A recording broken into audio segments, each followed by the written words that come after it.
Uh-huh.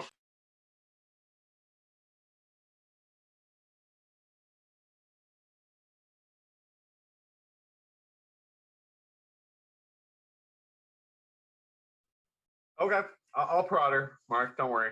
In the way only I can.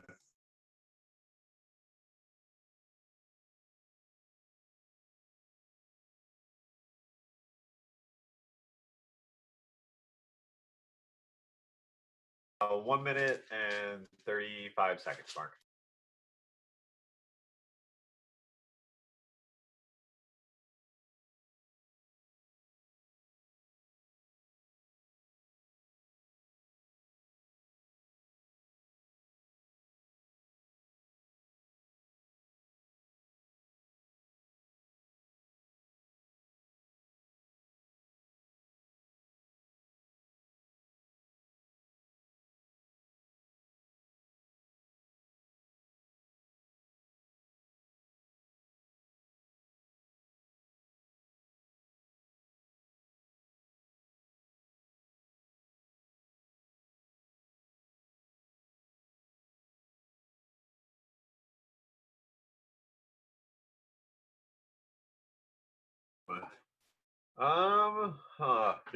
Fucking A. You got me in the spot, Mark.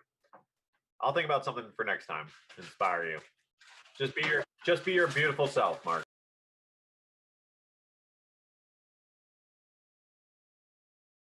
All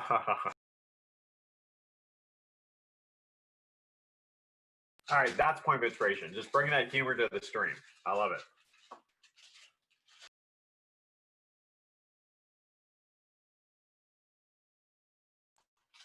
10 seconds, Mark. On 0, I'm going to start the stream.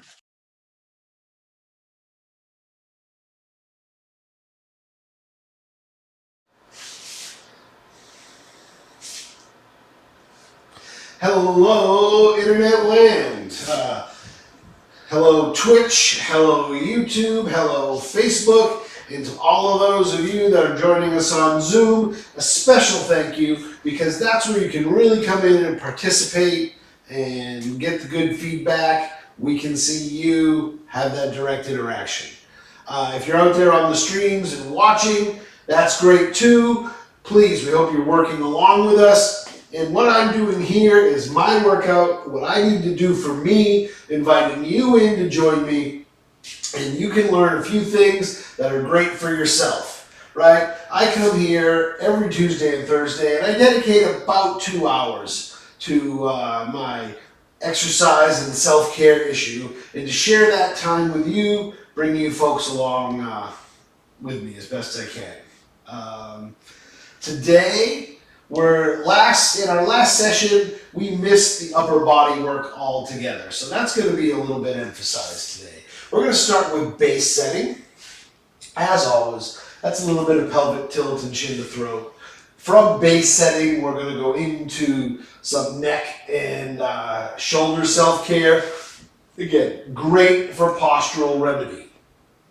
If posture is your thing, the first part of this class, every Tuesday and Thursday, is a place you want to be. All right. After we do, man, I'm looking for that list to grow as I talk here. So we've got base setting, and then we've got chin to throat. And then we're going to have some head lift. And then we're going to do a little side head lift today. We've done side neck stretch, not so much side head lift. So that's a little progression on that this week. Then we're going to make sure we get that upper body in because we missed it last time. And we're going to go back to basic with some push-up variations, reverse fly, and bent one-arm row. And we will do 2 sets of all of those today for makeup from last time. Then after that upper body work is over, we have to come back to my main focus, which is my legs and knees, where I am going to do knee extensions, some pawing, a little bit of prone lying leg curls, and some sit squats. If time permits, I may show you some reverse treadmill walking, which is great quadricep rehab exercise if done properly. Then, of course, so Matthew, if you could put a little after side head lift, go put in upper body on our list. So it's a little more clear there's a transition there.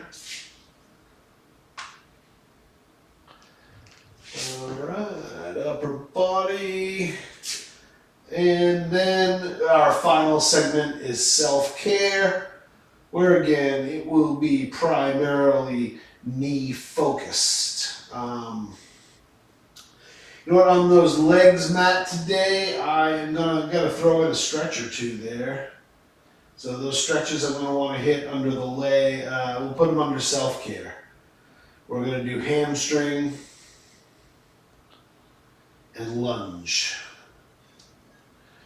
And then we are going to do knee body work and lower leg self-care.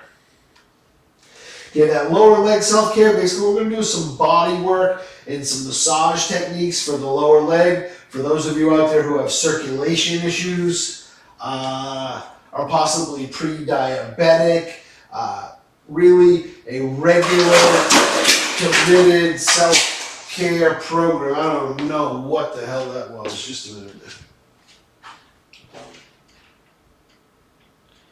Okay. Whew. Scared me there for a minute. It was a plastic box holding connectors that just fell back there. Where was I? Self-care, lower legs, body work, massage, blood flow. It's very necessary for the self-care of the lower legs for folks with circulatory issues. What we did last week with the calf stretches and the footwork also would combine with that. So this is a great example of how when you come to this session and you come repeatedly, you're going to learn things, accumulate a program that's very much for yourself. Even though I'm only doing my workout is very broad ranging and covers a lot of rehabilitative issues because I am, what am I? You know, I'm somewhat broken and shattered and glued back together in many places. So that gives me a great canvas to help folks out with a lot of different problems. And one of my pre-show failures of the day is I did not get my tea going.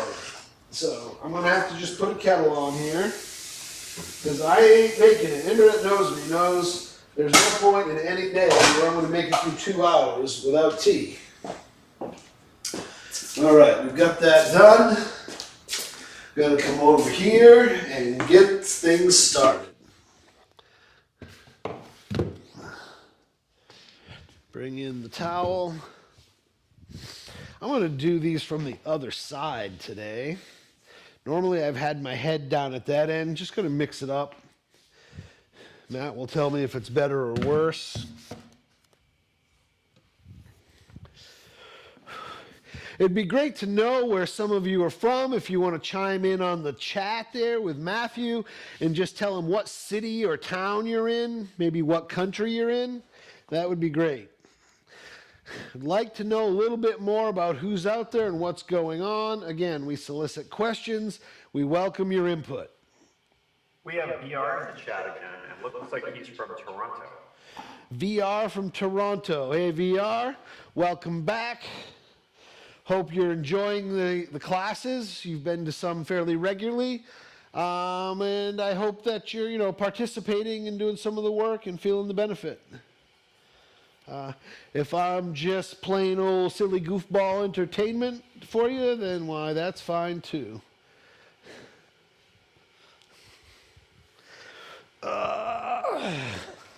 Oops, need the ball. Right, Matt, why don't you roll pelvic tilt for them and chin to throat, roll that base video. That's one you guys are going to see a lot of. If you're doing nothing else, it's the one thing you should be doing because it really is that central reprogramming exercise, right? And in our programs, we address posture. We're here. In our programs, we address posture And there's a lot of other programs out there that address posture. There's little devices you can put on your back to remind you. The fundamental thing in addressing posture is you've got to relearn primal kinetic pathways, right? We become domesticated creatures. Our head and neck fall forward. Our back gets rounded. We tend to get knee locked. All of these things, they have to be retrained at the hindbrain level. You cannot address them within large, complex movements and correct them. You got to strip it down, get it to a simple place where the body can really connect to it, okay? And that begins in pelvic tilt, chin to throat. Okay, Matthew's going to roll that a couple times throughout the time I'm doing my work here.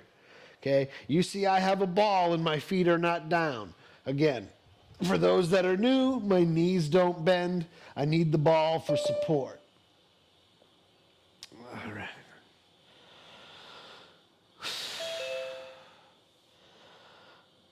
It sounds like we got somebody coming in on the Zoom. We welcome you. Who we got there, Matt? We have Amelia just join us on Zoom.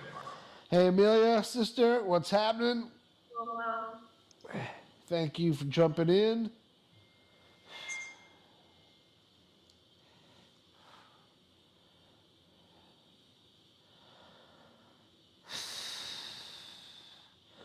Working that pelvic tilt, right? This is just base setting. This is just me waking up the muscles I'm going to need to use to do the bigger things.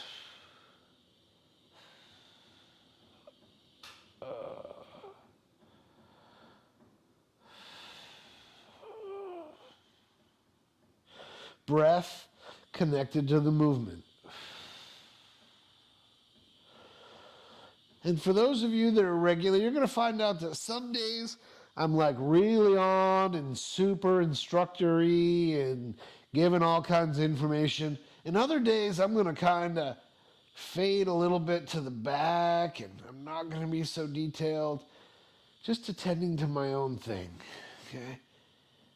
I try to split the difference on that. But see my pelvic tilt right there? See that leg control?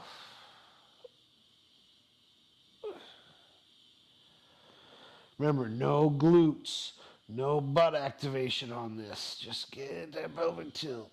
I'm going to say my pelvic tilt is on, fairly stable. I'm going to go to my chin to throats. And for me, the way my neck is, stiff and kind of rigid and crackly and creaky, this first set of chin to throats is always a warm-up for me. Just getting the juices going. Right, and when I say getting the juices going, I mean that literally, okay?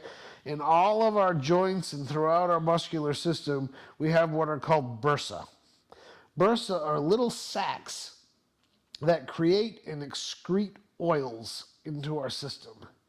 And those oils get excreted into the joint and into the muscle tissues to lubricate them so that they flow more smoothly. If you've heard the condition called bursitis, bursitis is a situation where the bursa have ceased to do their job. Either they're inflamed and incapable of doing the work, or they've become desiccated and dried out due to lack of circulation for some reason. There's a bunch of different things that can go wrong with a bursa, and they all get lumped into the category of bursitis. The reality is, with the proper body work and the proper mobilization over a period of time, you can almost always restore bursal function. Throughout my 30 years of practice, that is my experience, okay? I just realized I was floating my shoulders, so I just went from here, pulled them down and back. That's going to be relevant to almost every one of you out there.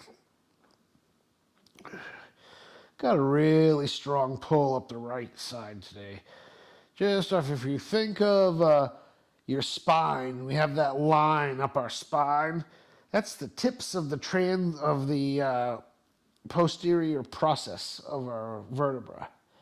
And just to the right side of that, those horns, I can feel a very tight line through about 3 top vertebrae. Hey Mark, this is a comment from someone in the chat. They said they can't see anything, so I was kind of hoping you can give me an exaggerated pelvic tilt, just so they can get a better idea of the full movement that you're trying to do. So right now I was just holding pelvic tilt and doing my chin to throat. But as an example, your back arched is extreme non-pelvic tilt. Flattening of the back and the rotating of the pelvis, right? And after I explain this, Matt can run the video again, and you can watch the video, which depicts those things much better. That's pelvic tilt. Then I hold pelvic tilt, and I'm moving on to chin to throat. And to exaggerate chin to throat, many of you with chronic neck tension who are just starting this, you might be as exaggerated as this, right? I can fit almost 4 full fingers under there. In fact, a consultation I did the other day, a woman easily fit her hand with all 4 fingers under her neck, okay? And then from that position, you draw down in this direction. Now, if you're starting with a full 4 fingers, you're probably only going to get down to 2 or 3 fingers of height under the neck, right? We all have the ability to get that flat. So we're not about flattening the neck at dynamic balance. We're about restoring the full mobility of the cervical spine. So it is a very subtle exercise, and thank you for asking that question, whoever that came from. That came from Ducking the Radar on YouTube. I love the name. It's a model for my whole life. Stay off the radar until now. Now I'm jumping on the radar on purpose. And damn the bollocks. Right there is my tight spot that I'm struggling with right now. I'm kind of breaking through that tight string I had going on. Too much face in that one.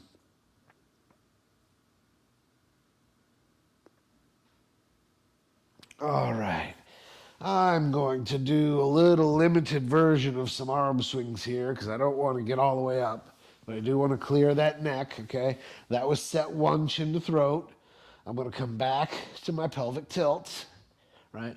Thighs parallel, pelvic tilt. Matt, you can run that video again so that anybody that's just jumped on or wants to follow along with that video as they do pelvic tilt, they can have that. And I'm going to go to my chin to throat. For those of you out there who feel good about your pelvic tilt, as you watch the video, pay attention to the chin to throat stuff and develop that. I'm now going to a set of chin to throat head lifts where I'm going to complete a chin to throat and then I'm going to do a head lift. Okay. Very important in head lift that as you lift the back of the head, that the chin continue downward. Okay. We're not lifting the head like this, right? That is an exhibition of the domestic pattern. We're trying to reclaim the primal pattern and to really stretch these muscles up at the top of the vertebra. So this is the motion we're trying to make, where the nose goes to the sternum in an arc like that. I'm just using my hands here to give you guys a visual.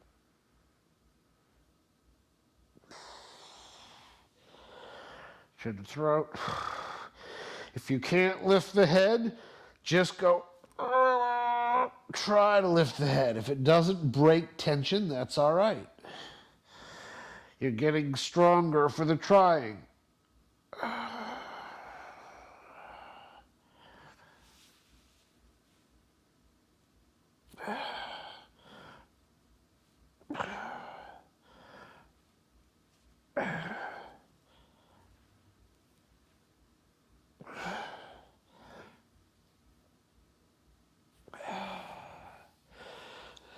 All right, I'm going to visit our friend, which we've done before here on this class before, side neck stretch.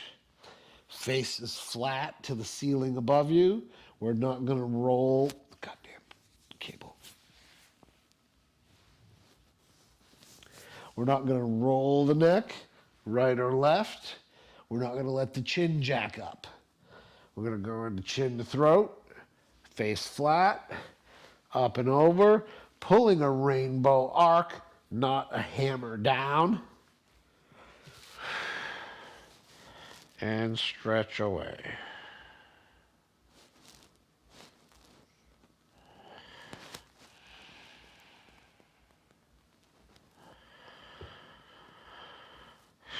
Mark, if you feel a pulling sensation when you're doing this exercise, is that something to be concerned about? Is that something you A pulling sensation when doing which exercise? doing the side headlock? The what? The exercise you're doing right now, Mark. Okay, side neck stretch. If Side you're neck doing stretch. if you're doing it right, you should feel a pulling sensation. What you should not feel is a pinching sensation. As I stretch my neck in this direction to the right, I'm trying to stretch my left neck and shoulder muscle. Notice I take my hand, I reach way down, put it under my butt. That holds my shoulder down. Come up with my hand. It's exactly what I'm trying to do.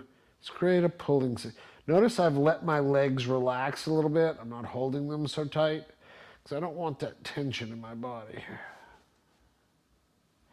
Still trying to control the pelvic tilt a little bit.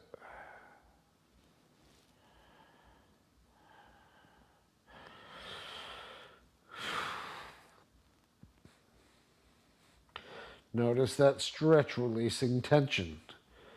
That's muscles in my neck that were holding tight that let go. That's an unknown secret of stretching, is that you're not trying to overpower the muscle. You are trying to outweight the muscle, right? The muscle is held tight by a neural stimulus, and that neural stimulus in and of itself fatigues faster than a muscle. When the nerve fatigues, it no longer can send a signal to the muscle, and the muscle no longer contracts. So what I'm doing is I'm asserting my conscientious patience over the situation, knowing that those nerves are going to relax. So watch here, I'm kind of stuck right here, not going anywhere. But in just a few seconds, there it goes. That resistance dissipates. Now I've hit a new resistance. I'm going to hold here for a bit. Notice my pelvic tilt isn't on. And then I'm going to pull a little bit more. Oh, yeah.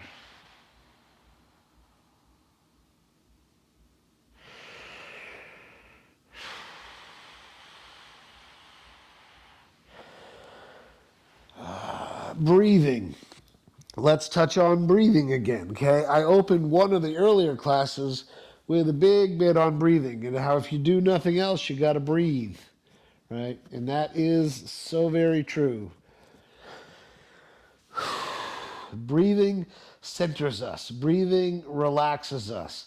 Breathing calms erratic emotion and erratic tension, allowing us to focus. Okay, so that was two sets of chin to throat with one set of head lift. I'm now going to move on and do a movement called side head lift.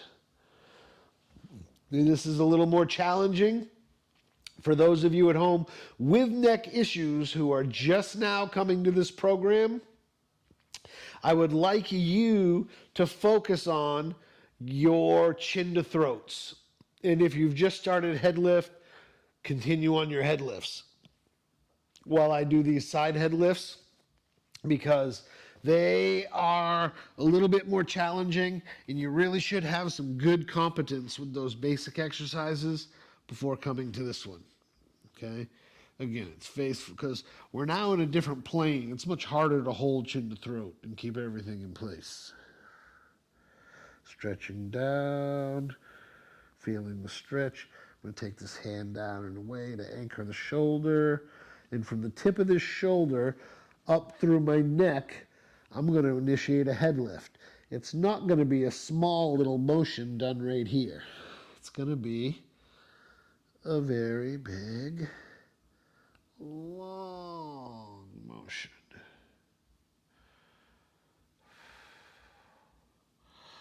Oh, see, I stuck my chin out there. If this was easy, we wouldn't have to do it, folks.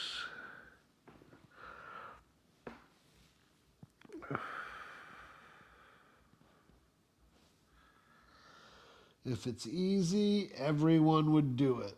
That is a childhood lesson from my pappy.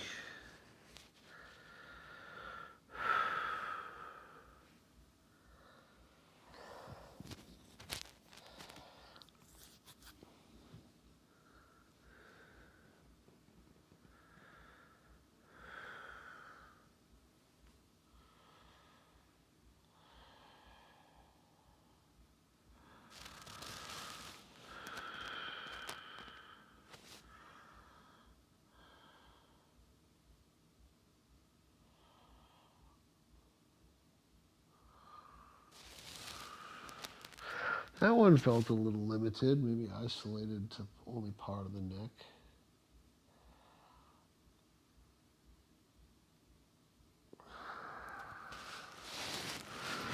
Notice the corrections that happen as I continue to work. I think my mic just fell off, but I'm going to keep going.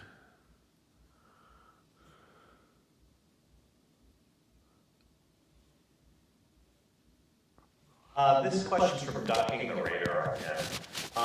Mark, he's asking if these things aren't difficult for me, am I doing them wrong?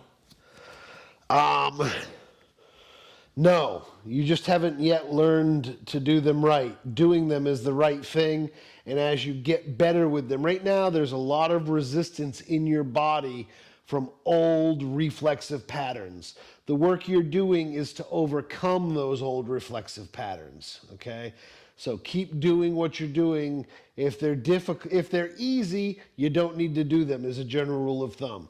When I take someone through an introductory exercise program, I'm looking to find where the movements become difficult for the individual to control, and that's where we start.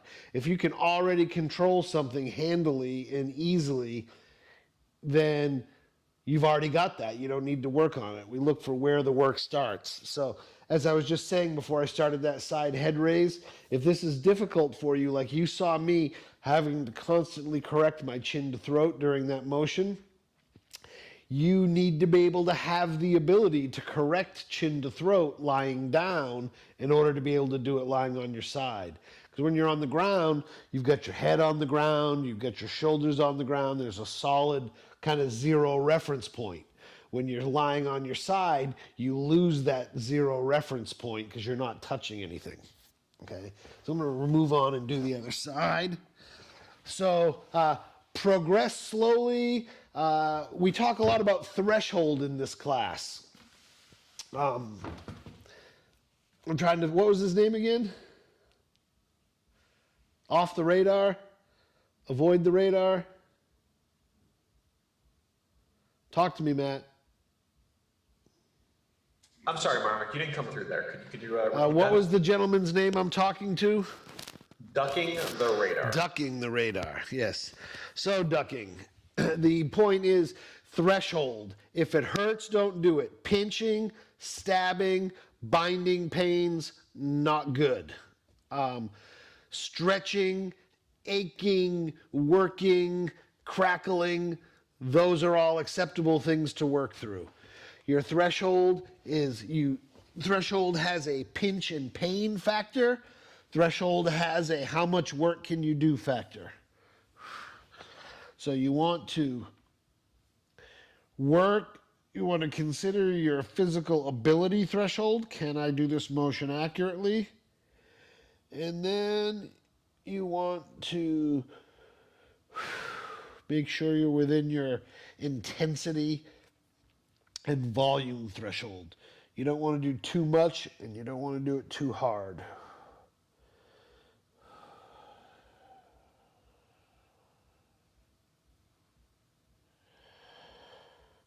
Notice my finger on my chin here. I'm giving myself that physical 0 point, that point of reference. Shoulder down and back. A lot of small elements in these exercises. Even though the exercises themselves are small, there's a lot of base elements to keep in place. And that's why you can't correct posture in large dynamic situations. You can affect some changes, you can make temporary changes, but unless you get to change that fundamental root kinetic pattern, we're not getting to it. I'm going to work the stretch on this one, just let it kind of hang on down. Mark, this question is from Abernath, and he's asking, will this exercise improve my forward head posture? This series of exercises, yes, will improve your forward head posture. Starting with the chin to throat, mastering that, then chin to throat head lift. When you gain better control of that, you can start working on the side like this.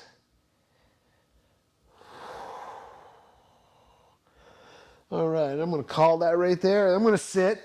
Gave folks a version of the lying side neck stretch. Now we're going to do a version of the seated side neck stretch.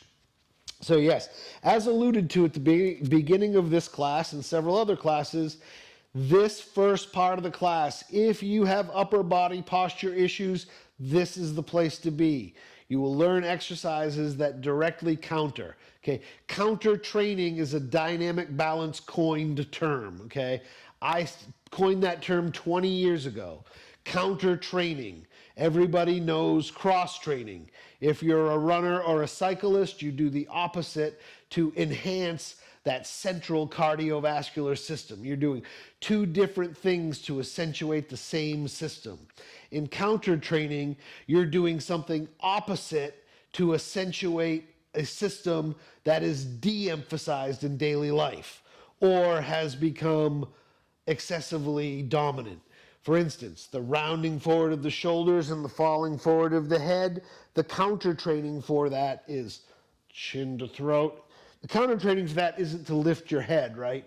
Your head is still forward in that position, right? The counter training is to get that chin in, to be stacked and pulled from a string and nicely elongated, to bring the shoulders separately back and down, separate from the neck, right? All of this shoulder motion and neck motion tend to get kludged together. We counter train to get out of it. If you spend 6 hours a day in front of a computer leaning forward, you need to spend 30 minutes a day doing some counter training. And that will prevent that rounding forward from taking you over. All right. Lots of talk, not a lot of action. Gonna get back to it. Breathing, pull tall, right? I like to get my hand down low and grab a little something on this.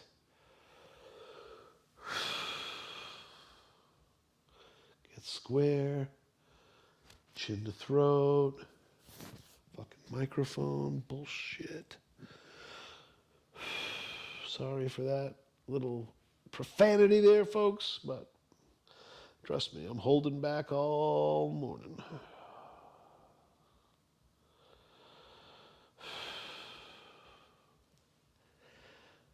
Famous movie line. I'll give you my famous movie line.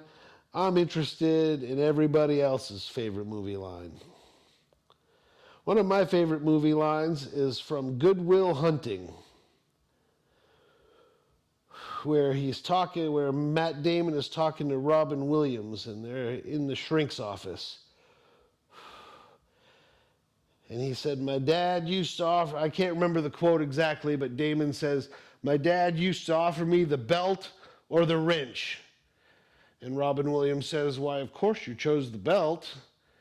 And Damon says, no, I chose the wrench. Puzzled, Robin Williams looks at him, why would you choose the wrench? And Damon's reply is, because fuck you, that's why. I just love that line. if you're gonna hurt me, I'm gonna make it hurt you just as much as it hurts me. Because the inner wisdom in that saying, in that quote, is that he knew his father's erratic nature aside, that when he punished him, it also hurt his father.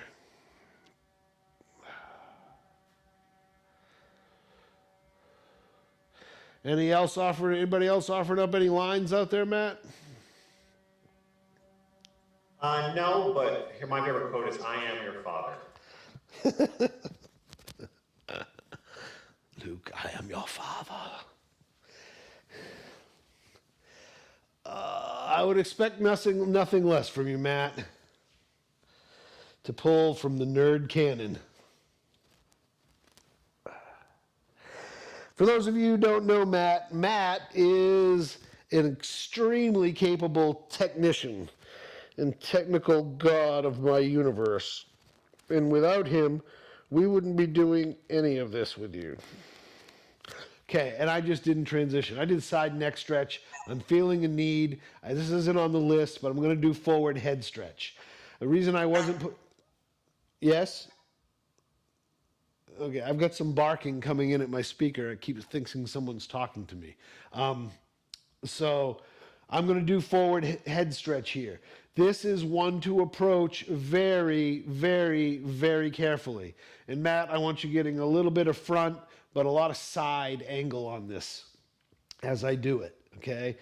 It's easy to overdo this one. Again, like any neck stretch, you're not pulling down like a hammer, you're pulling out in a rainbow, okay? We're not jamming down into the chest, we're pulling out forward in front of us, okay? And I get my spine nice and tall. And as you pull, we're not collapsing the whole body forward. That's doing nothing for our neck. We need to stay tall and precise. And as I bring my head forward with my hands, in my mind's eye, I have a string attached to each of these vertebrae all the way down my neck, right?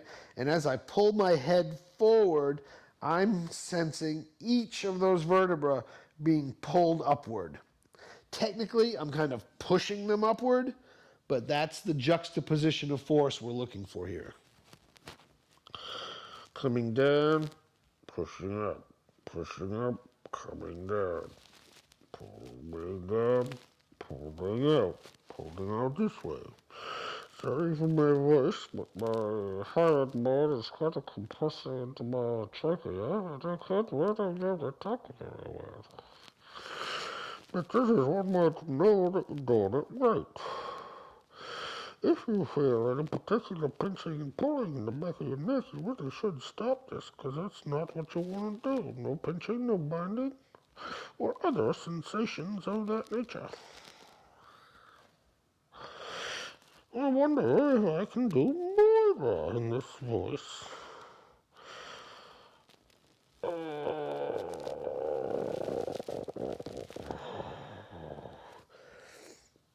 Notice how I come out of that slowly, right? I don't just let the springs go boing. There's no better way to get something pinched than to let go of stretches too quickly. All right, and I believe that concludes our neck portion of this today, Matt. I'll go up to desk cam, look at my list. And we had some interaction with our friends from Ghana the other day on Facebook after the class. There's a friend of mine there who lives in a community in Ghana and helps kids find their way in life. And she watches the show here, the class, with her kids in Ghana. And she said the kids love the rapid slaps, RAPIDSLAPS.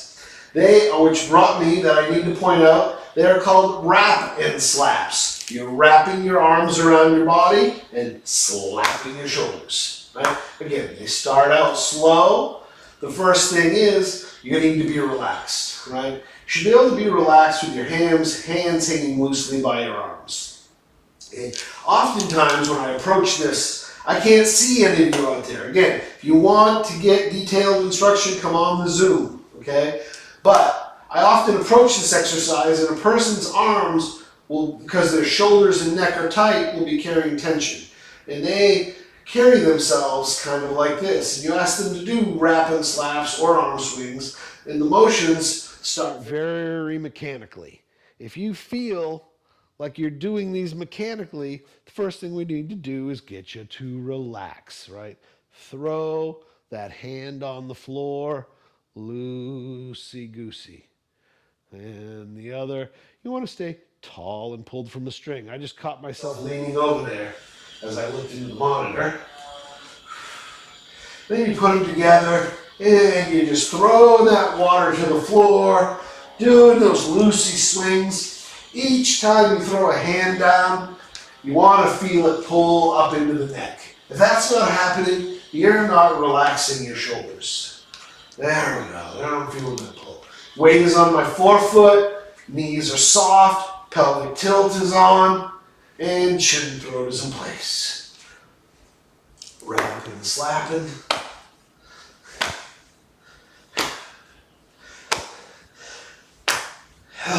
All right. So that brings us on to our upper body, starting with push-up variations. Okay.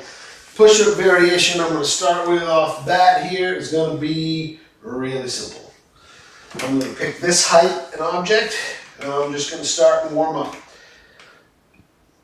Hey, push-ups can be flat, push-ups can be from the knees, push-ups can be from something very tall. I do want to say, if you're just getting started and you're not feeling very strong and this is difficult, you can do a push-up on something as high as this. And it's still effective. Or you can be here. This is about countertop height, right? Countertops are a great place for push-ups when you're just getting started.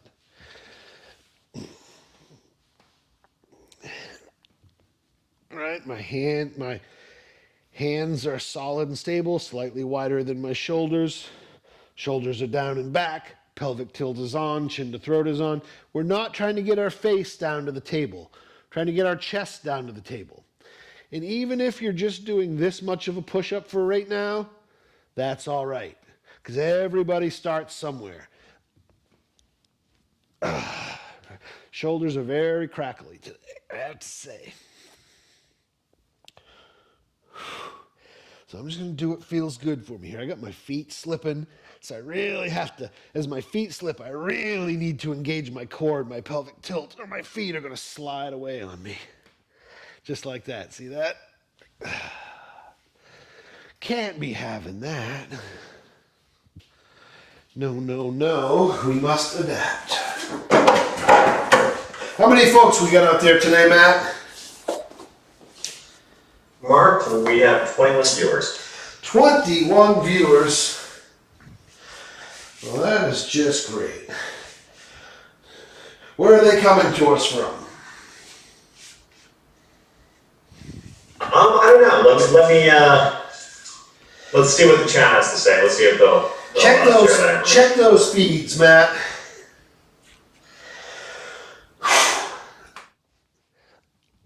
That's better. 4, 5, 6, 7. See, I made corrections there. 8, 9, 10. Oh, that's bad. That's bad. That's bad. In my prime, back in my 20s before the accident, and even somewhat after, 50 push-ups were no problem. So, 50 were no problem in my youth. In my lard ass present, we got 10. And I have had better days. My best I've had recently is 20, but those shoulders are just too creaky today. Again, that's a threshold concern, right? My shoulders are Creaky, doesn't feel good. And I limit it. So I don't want to have to go backwards. Reverse fly. Matt, gonna get me into making a tea here. Right after I make some tea. Good chance for questions right now, folks.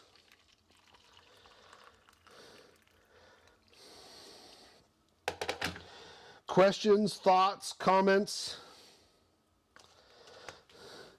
Call me this is from names. the fire, and he's asking, these exercises are easy for me. What am I doing wrong? Probably not doing them slow enough, not concentrating enough on the form. I would say first tell me a little bit about Yourself, age, functional level. Are you an athlete? Because there are those rare few folks out there who don't have some of these anomalies that we're fighting against, and these in fact are easy. Generally, however, when it's too easy, it's because you're not actually, like, a lot of people will do chin to throat and only do this part of it and not force themselves into the parts that are difficult. So it's really all about building base, setting base, and then whatever other movement we're doing, you only do it as well as you can do and maintain that base. When the base breaks, that's our point of first failure, and we stop the motion. So sometimes people, chin to throat isn't hard for them, it doesn't challenge them, but they can't do it without losing their pelvic tilt. So that becomes the point of challenge. So that question could come from a lot of places. If you want to clarify, I am happy to continue to pursue that with you. All right, what am I doing here? We're making a tea, Matt. So, Amelia, you out there? Is Amelia still on the Zoom? Yeah, sorry, I'm here. I'm just muted. All right. You're going to be my last couple times. Matthew's been my last couple times. I got some feedback going, Matthew. I don't know what's going on. But the last couple times, Matthew has been my eyes. I'm going to let Amelia be my eyes today. I want my arms to be straight from fingertip to fingertip with no variation in the shoulders. So if you could verbally guide me to that, it would be great. Your right arm needs to be raised a little bit. I think. Yeah, that's fine. What about my right? What about my shoulders? Your right shoulder's a little higher than your left. Now yeah. There you go. Did you see that click into place? Uh-huh. Okay, so we got here a lot easy. So Matt, how'd she do? I think she's on point. It's always your right arm that gives you trouble, Mark. Yeah. It got into place a lot easier today, though, didn't it? Yeah, it was actually pretty good at the start. All right. Yay, Coach Amelia. So that's the kind of stuff we're learning to look for in this process. So just doing that work, getting those even, that's work for me, given my constrictions. Now I'm going to try to make my reverse fly motion and keep the shoulders down, keep everything tight. I don't know if you can hear it. There's lots of crackling going on, especially over in that left shoulder.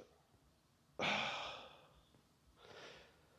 can probably visually see the chunkiness of the movement. Watch this here as I come into it. Watch that left shoulder move so chunky. Right? See those big chunky movements? Matthew, if you can come in with the PTZ2 and get right in tight on my shoulder.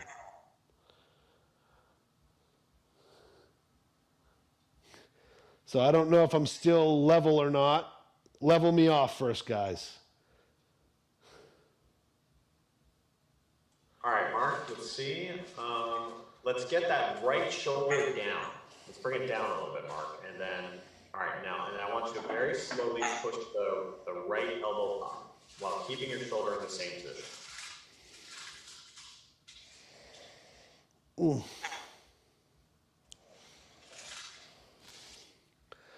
Very close, Mark. In fact, Okay, now get that zoom in on that left shoulder and watch the chunky movement.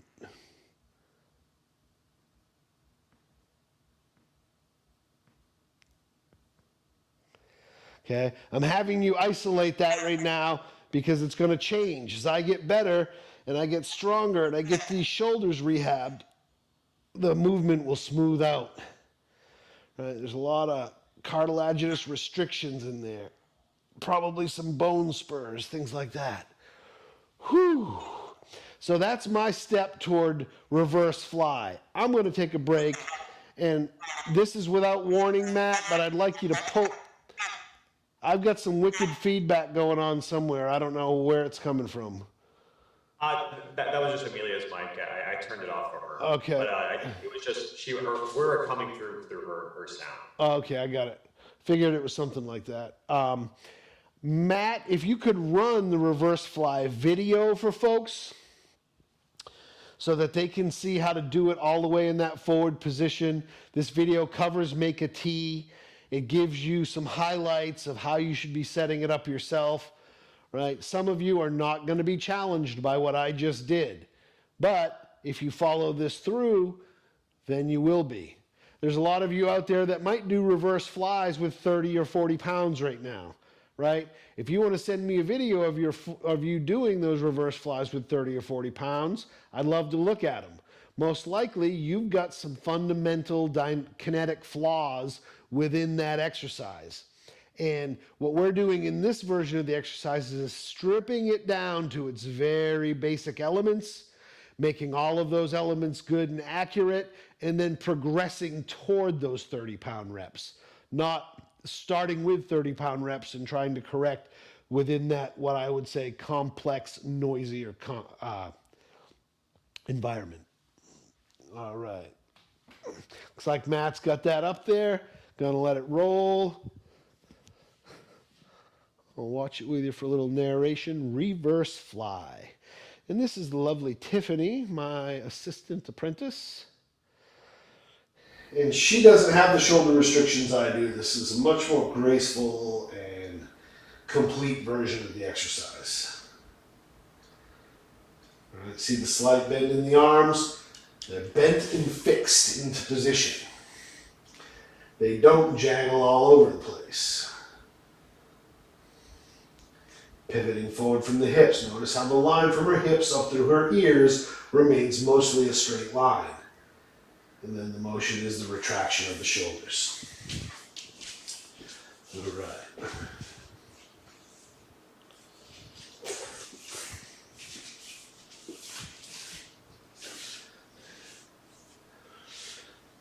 Notice how she has her feet up elevated a little bit there for a little clearance. That is not a requirement, but sometimes it's helpful for folks to get a little more comfortable. Right? If that bothers your back to bend forward like that, then you're going to want to lean more towards some of our back rehabilitative stuff. Right? You always want to clean up your most significant limitation first. Hot, hot, hot. Okay, reverse flies on bent one arm rows come next. This is more of a traditional weight training exercise. Come over here to the stack, grab a weight. I'm going to keep it still somewhat light.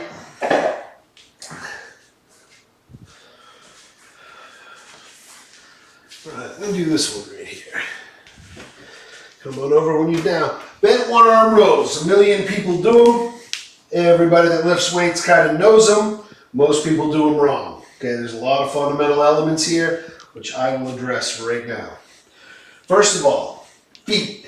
Your weight is on your forefoot, always going through the big toe, right?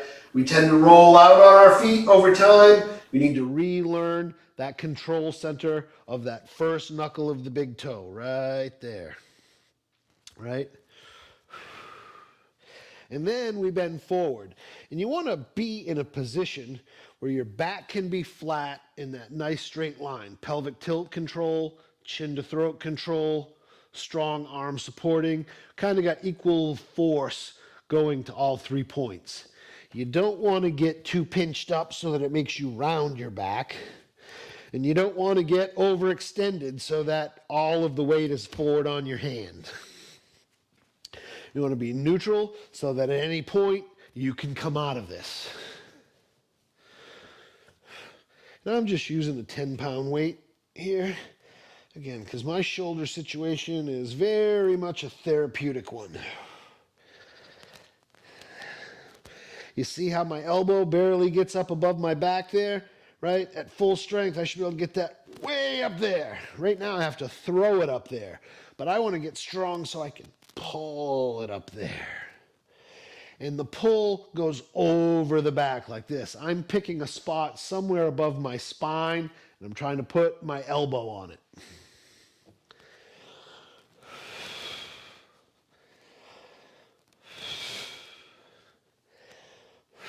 Any more feedback from that question from the guy who thought everything was easy?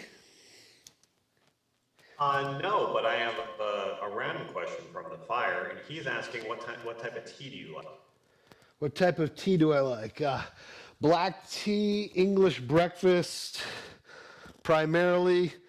A few other flavor tweaks from there are acceptable. Like, I'm not a big Earl Grey guy, but I do like things more to the lavender side of things.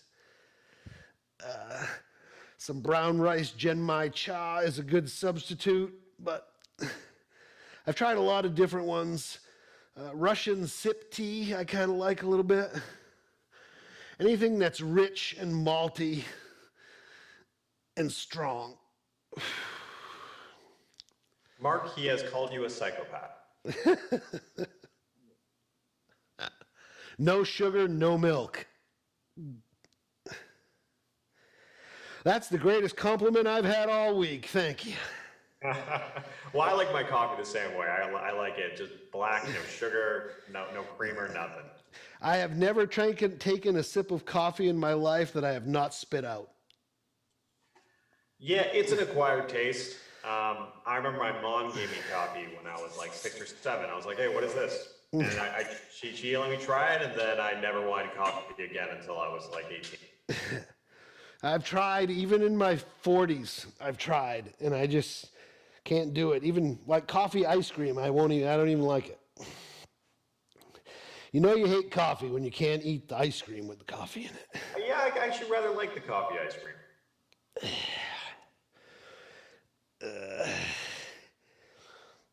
Back in my youth, I did suffer some coffee brandy when it was the only thing around, or the only thing I could steal. But other than that, no coffee.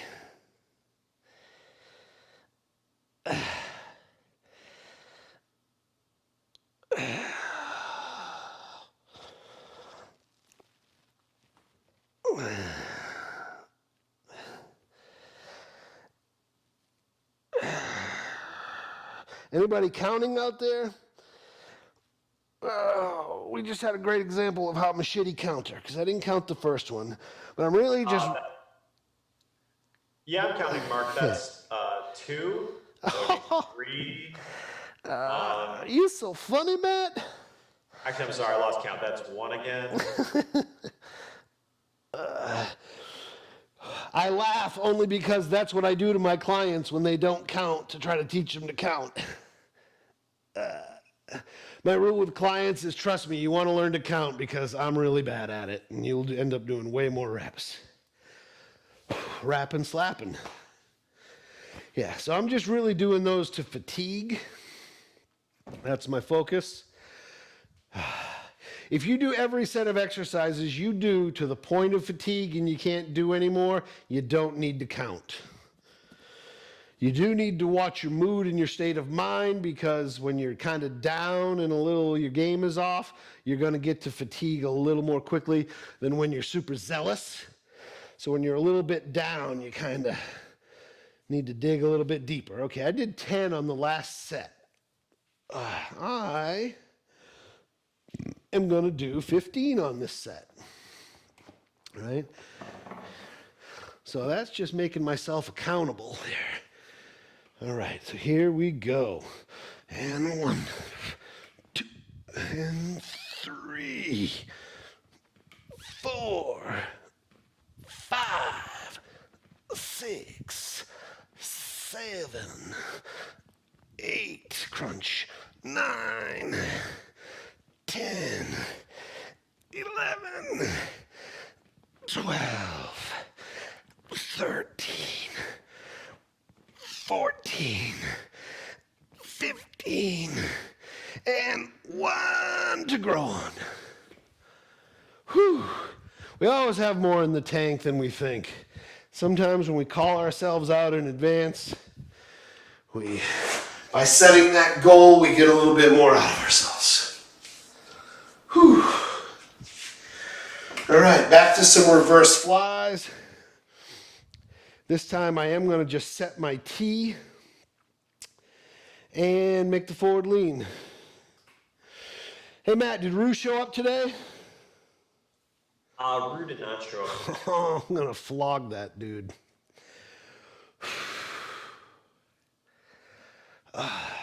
When you don't show up to the class, Mark gets revenge on you when you go in for your session. Yes.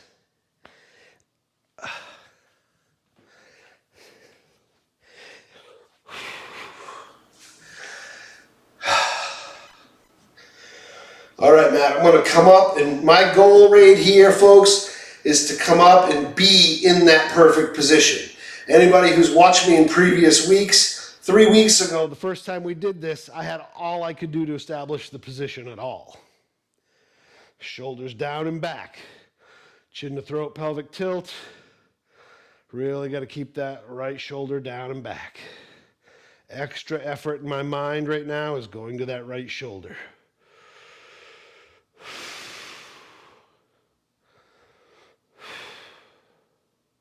How we doing, Matt? Pretty good, Mark. Bring your right shoulder down just a tad little bit. Just don't shrug at all. Just kind of want you to kind of relax that right shoulder a little bit.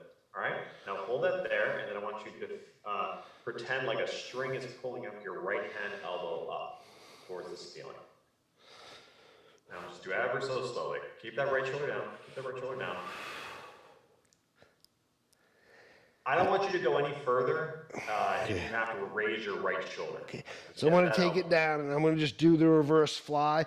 And what I'm going to do is, because it's so hard for me to get this T, but I really want to get some work into the back of my shoulder blades, I'm going to go off my T just a little bit and just focus on the scapular squeeze of this exercise, right? And what I'm picturing is that between my scapula, I'm going to come over here and do a Benny Demi. Swing over here with PTZ1 onto Benny, right? He's coming over. I can see him now. He's making the move, folks. All right. Shoulder blades, right? As we do this motion, the shoulder blades are drawn together, right? Benny's got a few bolts in his shoulder blades that limit that. But muscles going from here to here, pulling the shoulder blade in, right? You're going to pretend you've got a golf ball between the bottom of your shoulder blades and the top of your shoulder blades, and you're trying to squeeze those golf balls together. Okay? So we're trying to make the big part of the first phase of all of this dynamic balance work is separating entangled movements. Okay? So as long as you do some of these movements and you keep your entanglements, they seem easy to you. The difficulty comes in the disentanglement.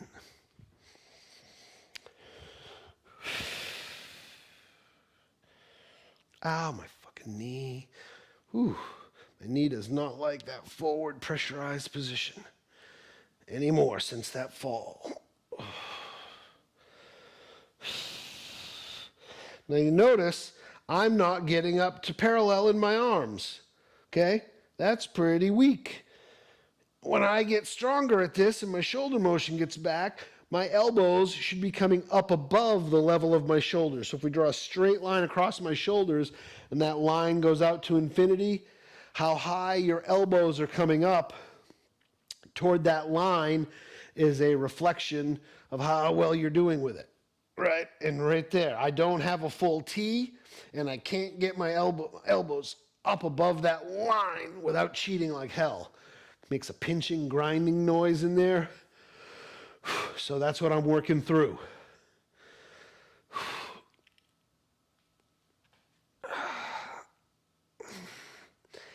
Mark, this isn't a question from the chat, but it's my own personal question. When you hear that pinching, grinding noise, what's happening in the body there? Are they bones grinding together?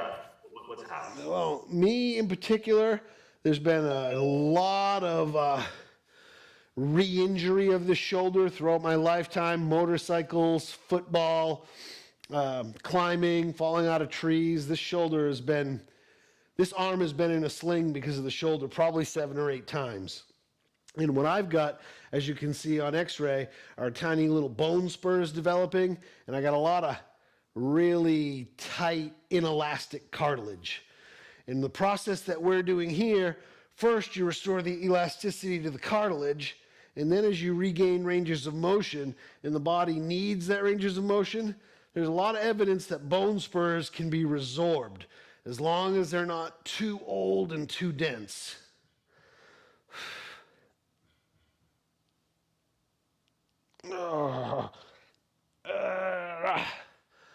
Just heard somebody bouncing on the Zoom. Who was that? Mark, we just had Rue join in. Rue's ears must have burned and he jumped on in. We were just calling you out for lack of presence, buddy.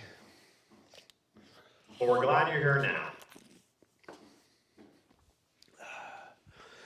All right, so where are we? We're at second set of reverse flies.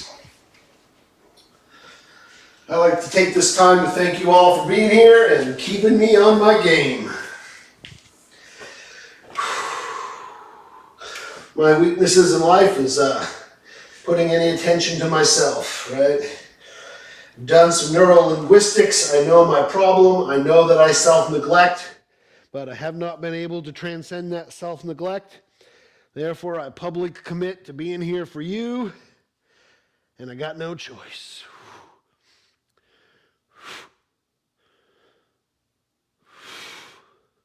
This set feels better.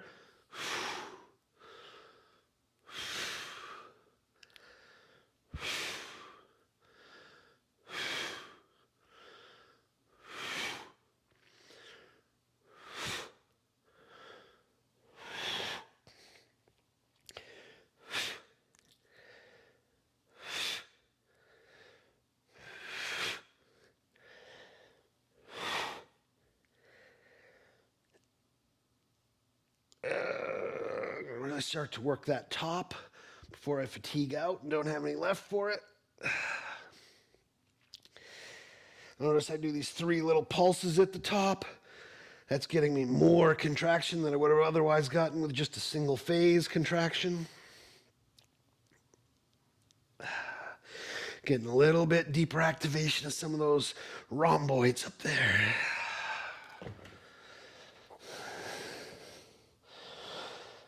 How we doing out there, guys? Love some measure of how folks are doing, if you're trying the exercises, if they're feeling good, bad, or indifferent, and how we might focus them in a little bit more for your own individual purpose. Like all of these exercises I'm doing in my workout here, every single person I teach them to get some subtle nuance of that exercise for themselves that I've never given to anybody else. So what you're seeing here in this class is not an absolute. If it doesn't work for you as demonstrated, there's probably a way to find you a starting point and make it work.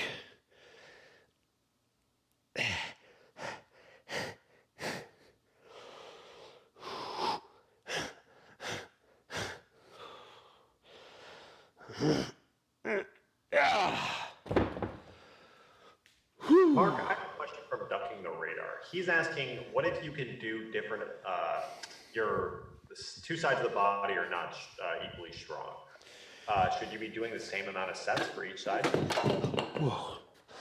I don't know if that was on camera or not, but I just missed dropping a weight on my toe by about 1 centimeter, which is why the universal rule of you should always wear shoes in the gym, even though I'm not. Doc, my friend. The general rule is if you're doing, say, 1 dumbbell bench presses, and you find that you can do 15 reps on your left hand and only 10 on your right hand, you have a fundamental imbalance there. whenever we have that fundamental imbalance, what I do as a general rule is do the 2-to-1 rule. If your left side is weaker, then you do left, right, left. The left gets 2 sets of the stimulus. The right side gets 1 side. The right side gets a little bit stronger, gets some training. The left side gets to catch up. At some point, those even out. Same thing goes with stretching. If you're tremendously tighter on one side, start with a stretch on that side, do your time, then stretch the other side and come back to the original side. So I call that a left, right, left strategy. Doing 2 sides on the weak or tight for every one done on the opposite. All right, so that completes our upper body part of the class. Matt, let's pull up my list here so I can take a look.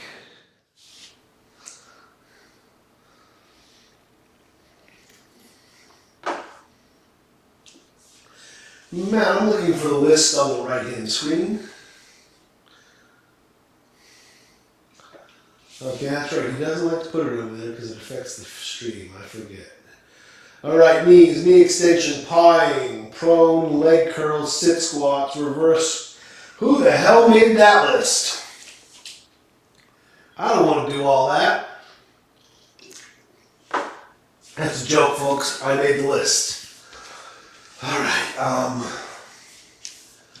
Where to start? Knee extensions. Good old knee extensions. Anybody out there with knee pains and problems? This one's for you. This whole series is for you.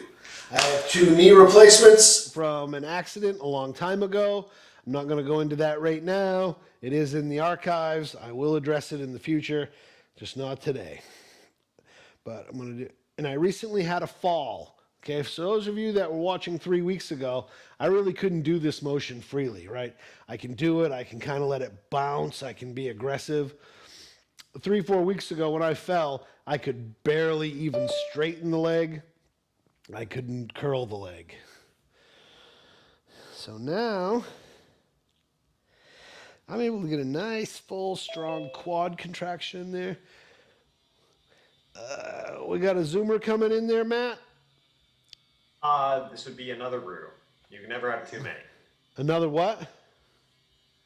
Another This would be Rue. Rue again. Rue, baby, good to have you.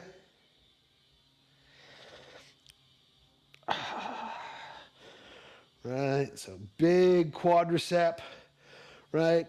You can use, if this isn't a challenge for you, you can throw on an ankle weight. You can use an elastic band. I'm going to get to some of those things in the future. But right now, this is just in the realm of what I need. And you're going to see this 2-to-1 strategy play out in this very exercise.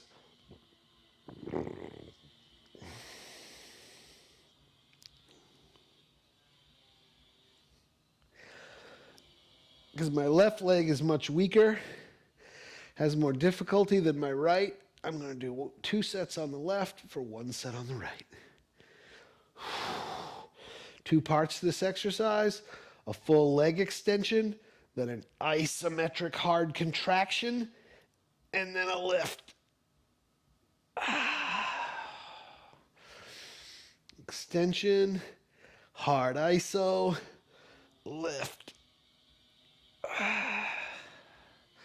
Extension, hard iso, lift. For those of you who are working along with me at home and find this easy, maybe you've got a piece of equipment you can use for a leg exercise. Maybe you've got a total gym and you can do some squats on it. You don't have to be doing the exact same thing I'm doing to be taking the class with me, right? I know of one person who takes the class and they spend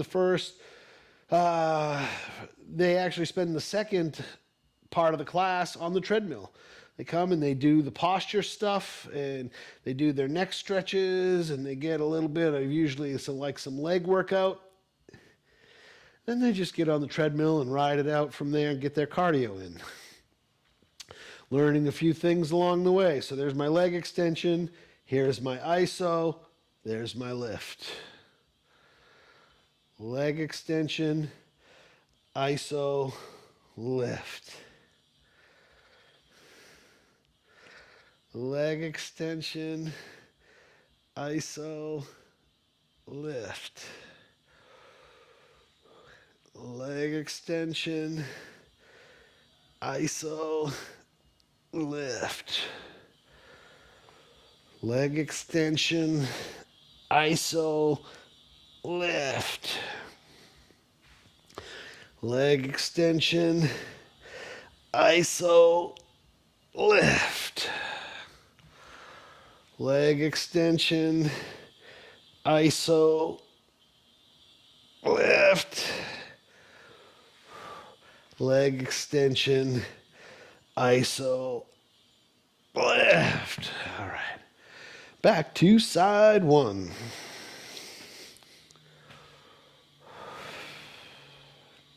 Anybody else chime in with where they're from, Matt? Nope. Yeah. Huh? I said no, but I'm from Worcester. No, Matt, you are definitely from Hawaii. Hawaii trapped in Worcester. Matt earlier today was talking about how he was learning to live in cold climates and he didn't much like it. He wasn't into this having to put 3 layers on to go outside. And my reply to that was 3 layers, it must just be fall. Yeah, I don't know why people live here, Mark. It's a mystery of the universe. It is. It's the only thing I've come to is that it's comfort and safety and familiarity, fear of the unknown.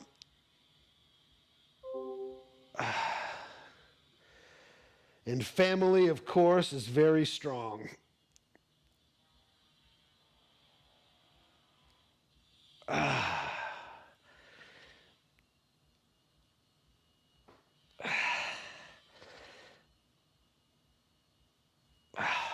Although that doesn't look like much, folks, I have to say it feels pretty damn good to be able to straighten that knee fully without having to be conservative about it.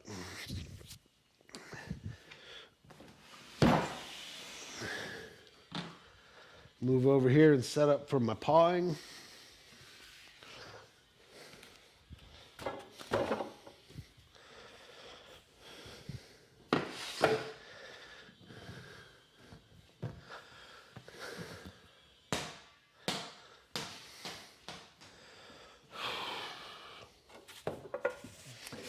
Okay, when I do pawing, I like to have a little bit of elevation, primarily because of my foot drop on the right foot. You always want to set up with the foot that's being released from the floor on the side where you have the hand support. If you'll notice here, right, my left hand is on the rail and it's my left leg that's going to be doing the work, so it kind of creates a little bit of a triangle between the foot and the hand to provide a little support. Then it's to draw the knee up as if it's pulled by a string, drop the foot down without reaching, right? So this is a hip hinging movement. All of the motion happens in the hip joint. Pelvic tilt, chin to throat, pulled from a string, weights on the forefoot, heel is light, and we drag and pull. We drag.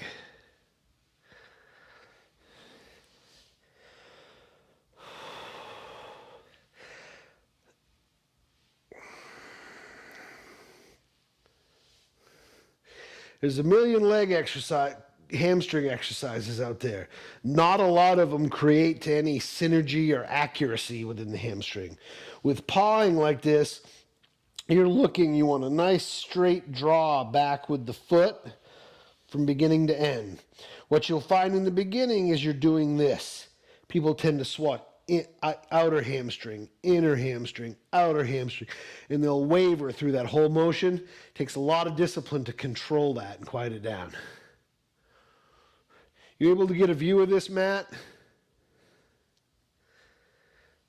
Yeah, we have a pretty good view of it, Mark. I noticed that PTZ2 is not angling down. Is that a technical difficulty?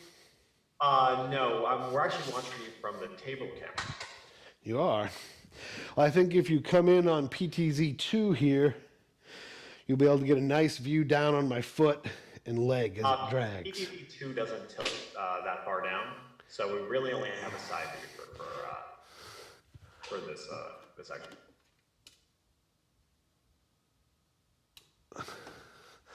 Let's see if that solves our problem. It's going to go through its reboot here.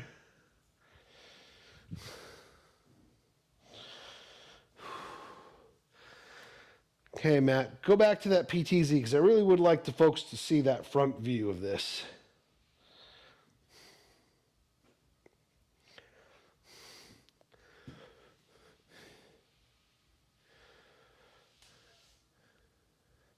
Here he comes.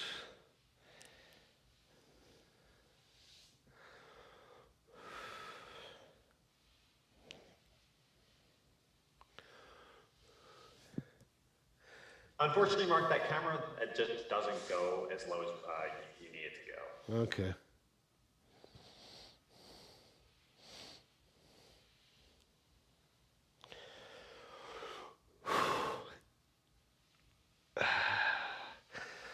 So folks of you at home that want to do other exercises, we've shown you a bunch of other exercises in previous classes that you can be doing. If it's tough for you to stand and do this exercise, you can do it sitting in a chair, just dragging the foot back. Okay? But everybody can find some version of this exercise to do, provided their neurology is intact to the hamstrings.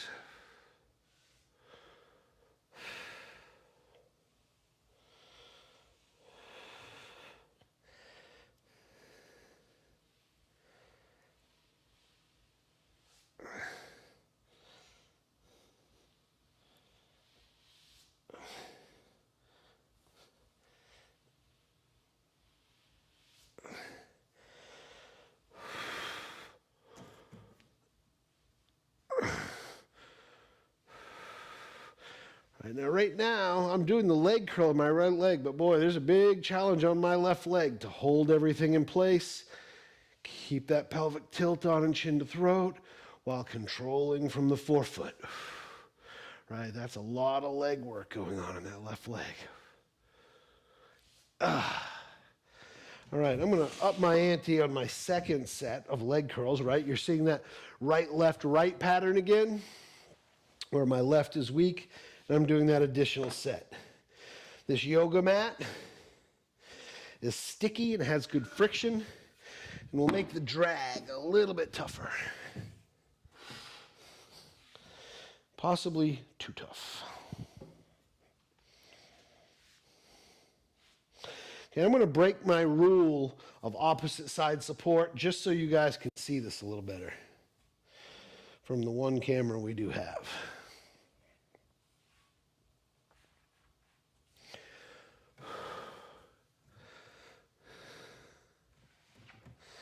That's what I was afraid of. Yeah, that's not going to work. We would need like a full carpet or something to be doing that on.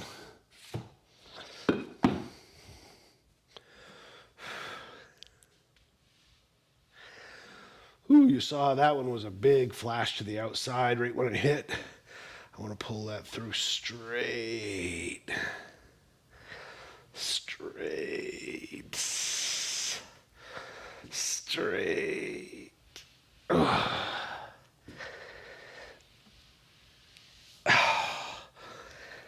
Okay. Trying to stay square. Keep my pelvic tilt on. Not let my head fall forward. Whew. All right.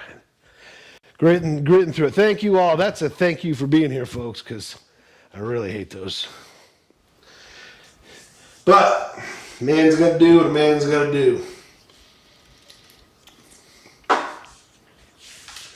Even if he does not like it.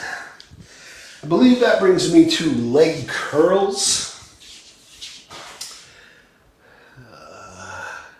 Prone leg curls. Sit squats will be interesting today. That's a test exercise. Can I do it?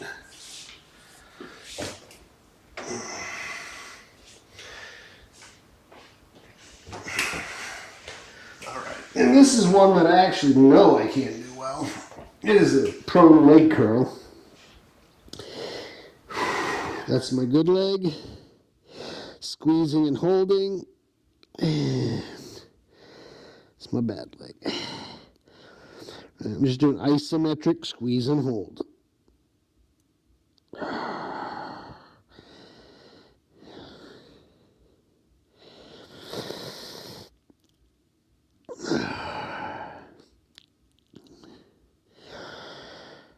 And if I had someone here with me, I could help them. And I can do this myself. I can assist through that range and then try to let it go down. Up, squeeze. Up as far as I can. Assist. And work that eccentric on down. You really need to work pelvic tilt on these. As you lift your heel, your back wants to arch. Got to put the pelvic tilt on. And keep it.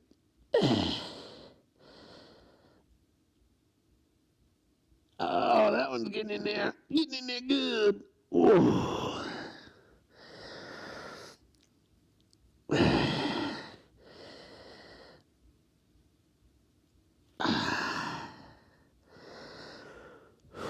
Hey, Matt.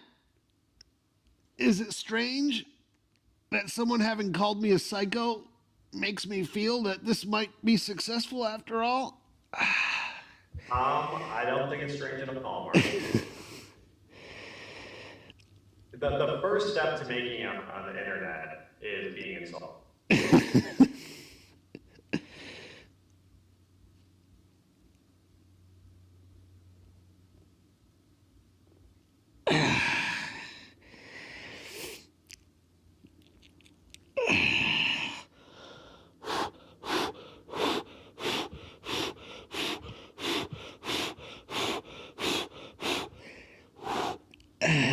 Lift and eccentric, lift and eccentric, lift and eccentric, lift and eccentric, lift and eccentric.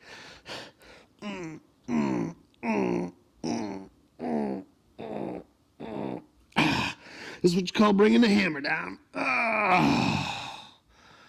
Woo! All right.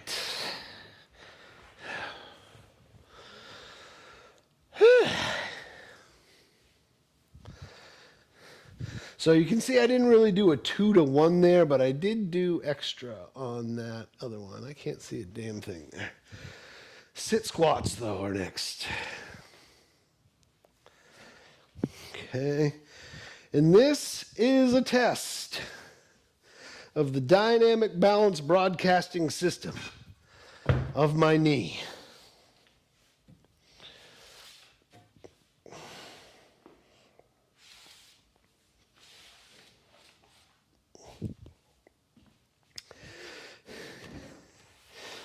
See, one sign of getting better is that you have less inhibition, right? My knee was very much inhibiting me previously. Where am I, Matt? I'm right here. My knee previously was inhibiting me from trying to do anything. I would not use it. I just used my left leg to make that mat adjustment. Last week, I wouldn't have done that because I didn't have the stability for it. Okay. So here we go, some sitties. In fact, I'm going to get up close enough so that I can use the bar, okay? For those of you that are just beginning sit squats, if you've got something you can hold on to, that is quite all right. It's not cheating to give yourself a stabilizer. And right now I'm using the stabilizer because my knee is very glitchy and I don't need it to glitch out, me fall on my ass, hurt my knee all over again, and have to start over. Notice my straight line in my back Notice my knees are over my heel, my butt is falling back. And I press straight up, right? There's a line that goes straight down through your body to the floor. And that's the line where your center of gravity stays the whole time.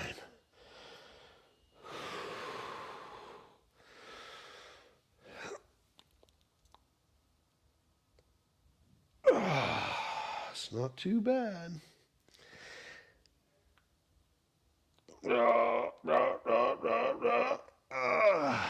Some of you at home might just be doing this, and that's okay. If you remember last week, I did some really short ones myself. Oh, I'm getting a secondary shoulder stretch out of this one. That's nice. I'm going to straighten this mat out just so that line doesn't throw anybody's eye, because you do want to be perpendicular to the wall in front of you. So you got a good reference point there.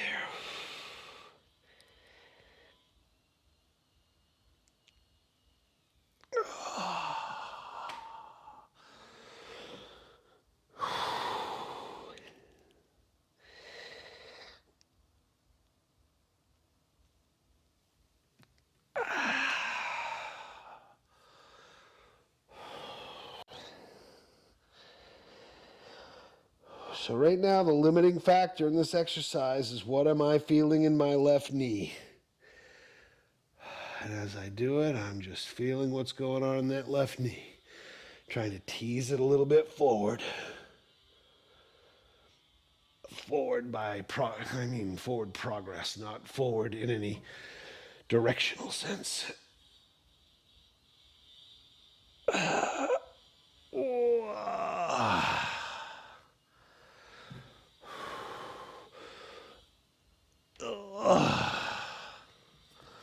Microphone is cattywampus all the way from my face.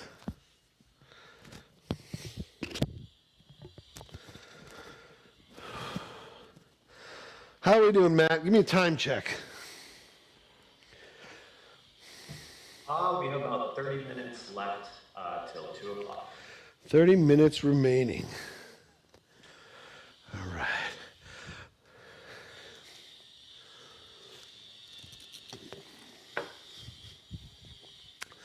Gonna do a little eccentric treadmill work here. Okay. Right. Gotta plug the beast in.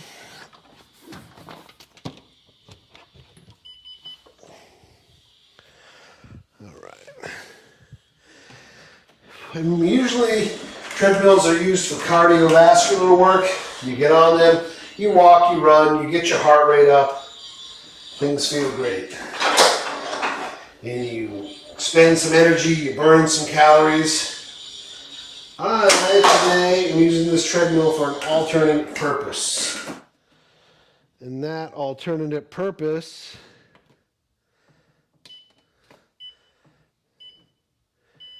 is some quad strength. Why is it not moving? There it goes.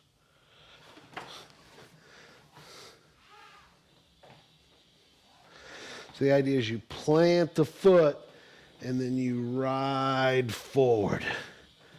Right?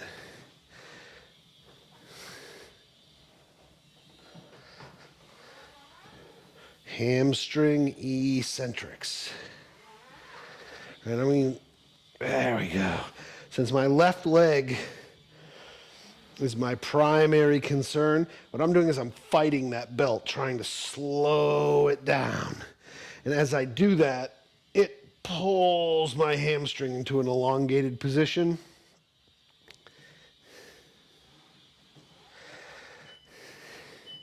Got it at a really slow speed, about 0.6 miles per hour. In fact, I can even slow it down a little bit, I think.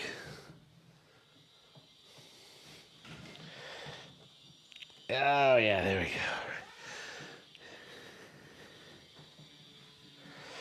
fully engaging my hamstring as that belt pulls it away. I'm just going to do this until I get some fatigue.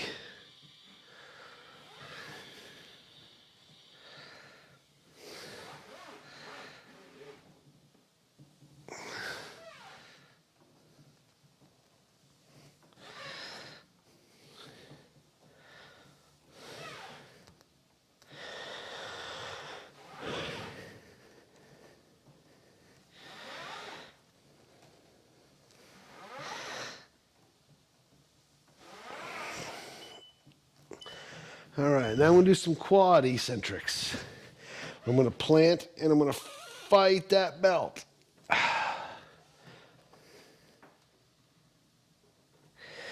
Notice how I keep my hip in place in the knee bend. I'm fighting that knee bend, but the treadmill forces the knee bend.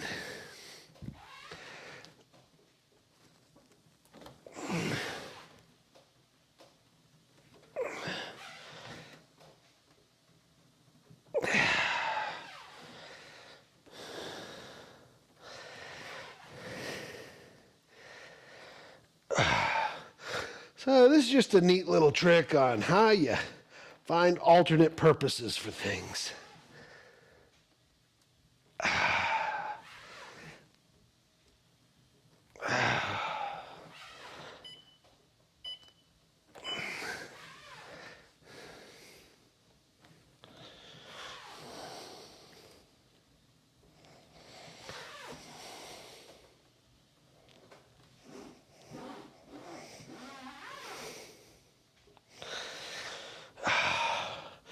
Go through some socks doing that though, probably. All right. That is off. And now, in the last 30 minutes, we enter our self-care phase of this program. And we're going to do some hamstring stretching and lunge stretching today, along with a little bit of knee body work and lower leg self-care. So, any of you out there who live with circulation problems, circulation issues, we'll say, this whole next series is very beneficial.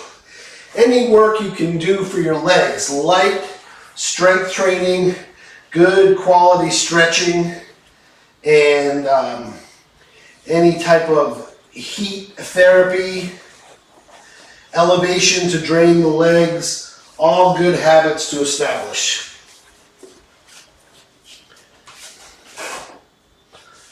I'm pulling my friend the black box into play here.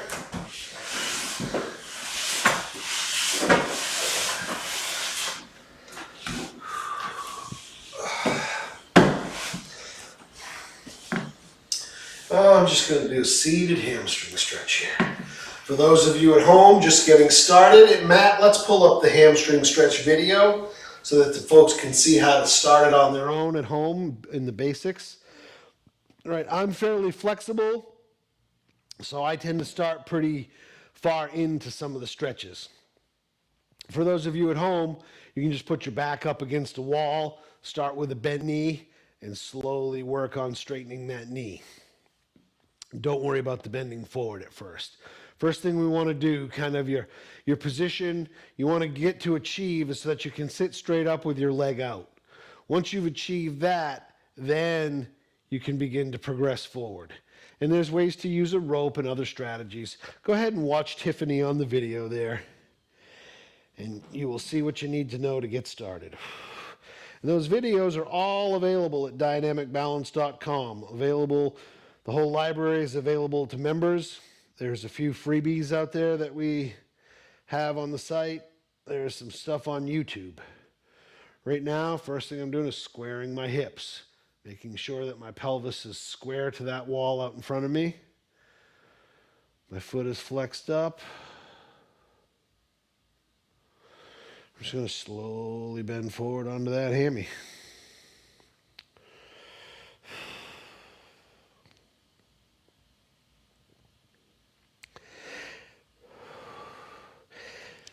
Is there anybody I know out there in the audience that wants to say hey? Would love to say hey to somebody out there that I know. Maybe a past client or an old friend from Facebook, something like that. Let Matthew know you're there.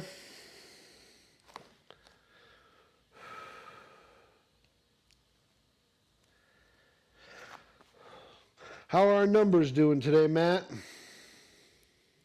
Mark, we have about 12 viewers. 12? We lost the other bums, huh?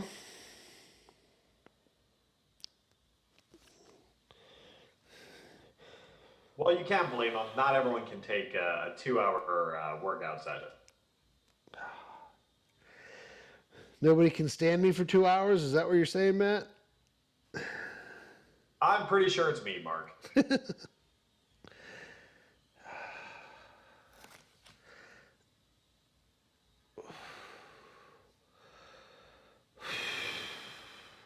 Again, it's the muscle, the nervous system's resistance that fatigues and fades and allows progress on these stretches.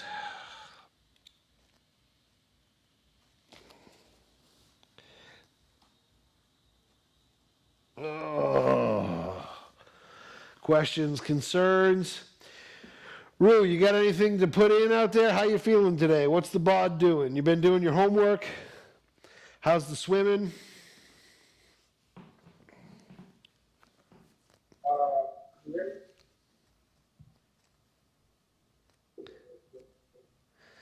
I'm hearing something. It's not very clear. I can hear you, but I can't really understand you. Okay, sorry about that.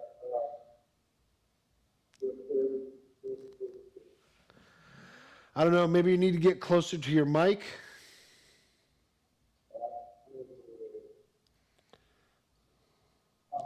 Hey, how can you hear me now? Yeah, a little better. What's up? I'm Steph. Honestly, having several times a day that I have other days. Okay, that's really not coming in clear enough. I don't know if there's anything we can do to fix it or not. Chat. I'll tell you later, tomorrow, or next class, okay? All right. Thanks for doing this. All right. All right, just put your ass to work. That's all I ask for. Yes, sir. Yes, sir. Right, I come across on the outside of this foot, again, because of the muscles lost in the anterior compartment. That's the only motion I have with my foot.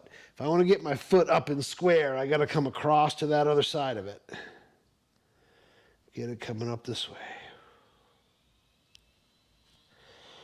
Straighten my back, get my chin to throat on.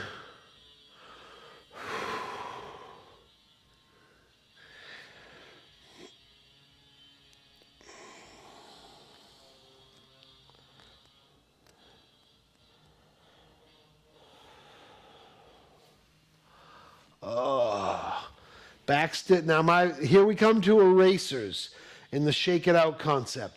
I did that stretch and my back is stiff coming out of it. So rather than just moving around with that stiffness intact, I'm going to do some movements that get that stiffness out of there. And that is just to go through that nice full range of pelvic tilt until things relax and let down. I'm erasing some negative impact of the previously held position. That is what erasers are all about. All right, and I believe next on my list to demonstrate is the lunge stretch, for which I will need a pillow. Pillow, pillow, pillow.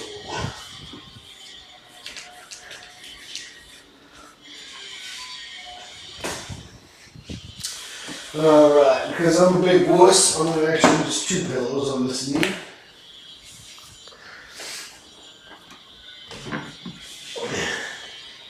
Go down on the knee, make sure that knee is comfortably padded.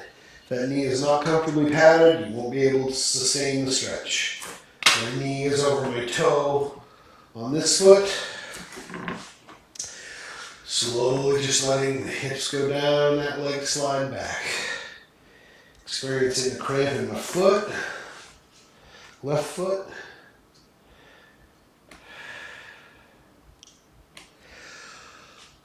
Just holding up my body, right? I'm kind of letting my shoulders collapse. If you can hold them straight, I can't hold them there and go down. I have to either bend my elbows or collapse my shoulders. Saw that big drop happening. That's big old releases. That was not, none of this was available right when I started because there was a ton of resistance. So I've gone into that lunge. Lunge is opening up into split. Okay.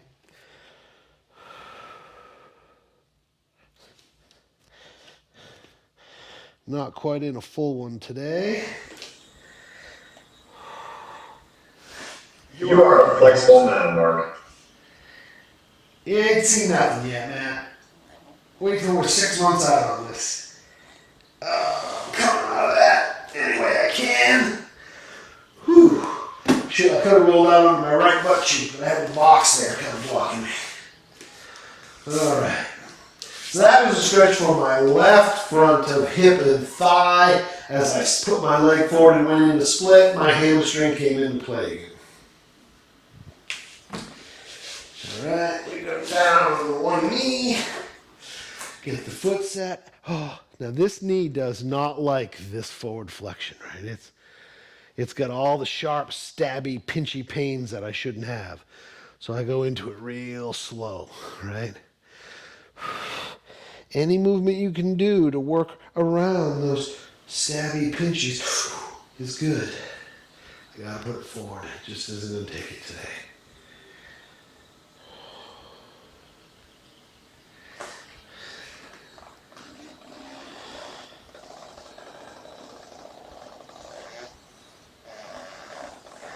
Okay, and this knee, does not have the stability to be doing that exercise. With the foot planted like that, try a little bit of split, see what we get. There we go, Matt. This side's getting there today.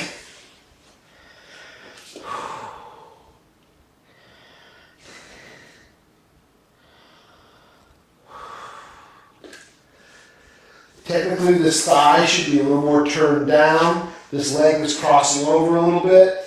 As I get some restrictions out of here, I'll be able to straighten that out. You really want the line straight from the tip of that toe through the tip of the toe in the front. When you're doing a split, and it's really clean. So I'm going to roll out of that, and I'm going to go right into some bicycles, okay? Haven't done bicycles for you guys yet, but they are part of our eraser series. Feet flat, opening and closing the knees as butterflies. This is our bicycle.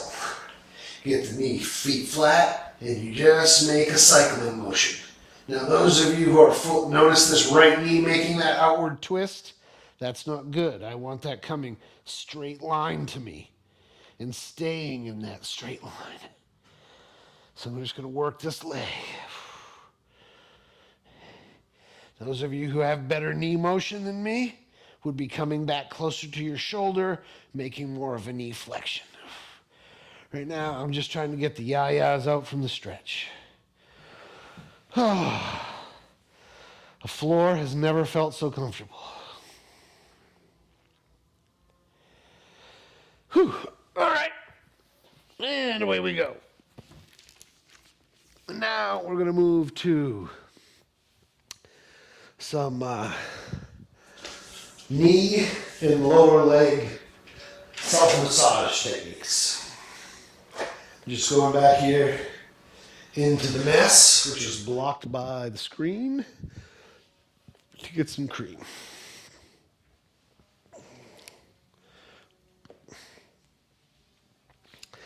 And I'm going to do lower leg and knee today.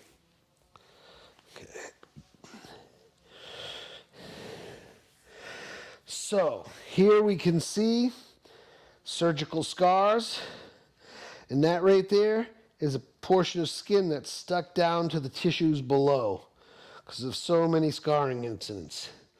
When I got my first knee replacement, this remained open, right? It didn't heal for about 8 or 9 months. And in that process, I had lost my previous location because I had been in surgery for so long and I was opening a new office. And when I open new offices, I kind of always do everything myself. So I was rebuilding a toilet. And about 4 days after rebuilding that toilet, this knee turned up infected. So I assume it was some of the bacteria from that messy job got into my wound and caused, it doesn't go in directly from the wound. It gets in, then it circulates, then it infects between the plate of metal put in your knee and your original bone. Then your healing can no longer get into that place. So that's why it scarred down like that, because it had to really be left alone, and I couldn't work on it for a long time. You notice some of this redness down here. That's a circulatory issue. I tend to get some eczema type of things, particularly. I work in a metal shop also for fun, and I dropped about a 15-pound piece of steel with a sharp cornered edge right there. It fell off a table about 4 feet high and hit directly into my leg and cut it pretty deep and hard. That was about 8 weeks ago. And then the resulting from that was a big swelling around here and redness and secondary, some of that cracking that's starting to come back to feel a little bit better now. But, right, so I'm thumb here, stroking downward, right? We're just pushing the fluids that tend to stagnate sometimes when you have poor circulation through the legs. Using a quality cream, I'm also giving my leg a great skin treatment, and I'm working through that troubled area where there was the damage. So the nature of that wound, that little purple spot right there, when that wound happened after that plate fell on it, it was essentially about, probably a flap about from my fingertip to there that was peeled back and loose and sort of flapping. And I basically put some Band-Aids on and wrapped it up with an ace bandage for a couple hours until I got home, where I cleaned it out good with peroxide and proceeded to tape it all up. It was still bleeding 3 days later when I took the bandage off. And that is really a sign of a wound that should have been stitched. But it was, I am a little averse to hospitals, mostly because of the hassle and insufficiency. Like, I knew that wound would heal. I'm very familiar with my wounds. I knew it would heal. I knew it could probably use stitches and some medical attention, but I really didn't have 6 hours to go to the ER and screw around with it. So I did my best on my own. Part of me wishes I would have gotten it cleaned out a little bit better, because it not being cleaned out well enough is definitely a factor in its long healing process. So right now, I don't know if we can get a camera on this, but I'm working some of these tendons that come up the posterior side of my ankle. I'm getting my knuckles into them, and then I'm dragging this way, right? And as you do that, you're breaking up adhesions and scar tissue, in my case, that have been there for a lot of years. And the persistent application of this kind of work will amaze you how quickly you can turn around the comfort in your legs. Things like if you have edema and swelling, this is a practice that you should be participating in, okay? So far, all of this has been from my lower leg. Okay, going to come around, try to get into the calf a little bit. Right? And what you're doing is, as you're going through this process, you're feeling for hot spots. Is there something tight? Is there something constricted that I can loosen up? Right here, I get a lot of nerve pain coming from this scar tissue. So I know I want to work that nerve line. And there's a real hot spot. You can see that there's puffiness there, and this nerve, which starts there, comes down through here. This is its hottest spot. Like some days I press on that and it's like fire. Not so bad today. Probably because I've been working on it, right? The more you work on these things, like if you have a really fiery, hot sensation when you touch something, that's a call for attention, not a diversion. It tends to divert us away. We go, "Ow, that hurts, I'm leaving it alone." That hurt is a call for attention.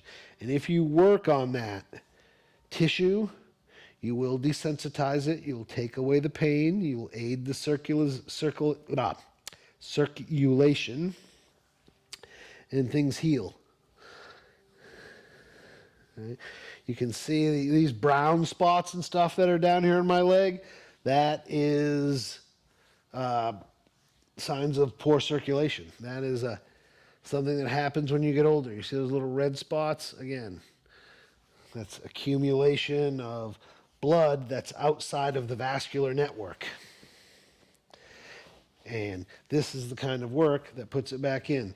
This particular cream, Gardener's Hand Repair, seems silly. It's cheap. It's available online everywhere, but it is the best stuff I have ever found to restoring pliability in the skin. If I use this stuff for a week, all the dry chappedness of my legs goes away, and it stays better for weeks after, even if I don't use more. And it's also a nice kind of emollient glide. It's real slippery when you first put it on, but then the moisture absorbs into your skin, and you start to get a more resistive glide. Right now, working on this little neuropathy here. And when I'm working on this neuropathy, there's probably some of you at home that have maybe a neuropathy in your neck or your elbow or somewhere else in your body that you can be applying these same principles to that body part, right? This is not one class, one size fits all. It's a one size fits everybody class. Because all of this stuff that I'm doing is universal, universally effective if applied diligently and completely. Yeah, this cream does chunk up a bit. It's got a lot of solids in it. So.